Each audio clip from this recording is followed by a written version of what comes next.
In example 4, we're going to factor u squared minus 10u plus 25 equals 0 as to find its x-intercepts. In this example, we see that there are 3 terms and u squared and 25 are both perfect squares. And it is important 25 is positive. That's part of making it a perfect square. Well, this is great because that means that we can factor using our special cases for perfect squares. To do this, we have to look at our first and third terms. So u squared has to be square rooted and 25 has to be square rooted. So the square root of u squared is u and the square root of 25 is 5.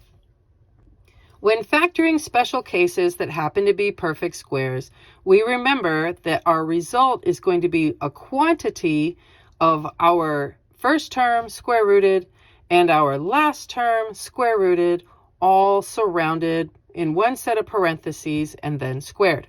So for this problem, what we result with is going to be the square root of u squared, which is u, the square root of 25, which is 5, and because of the minus that's here in front of our 10, there is a minus there between the u and the 5.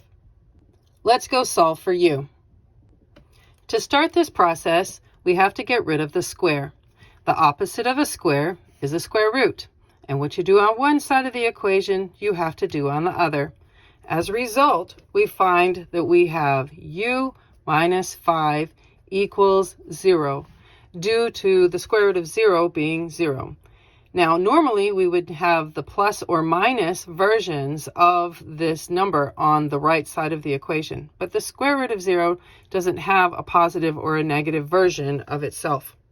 So this very quickly solves by adding 5 on both sides of the equation.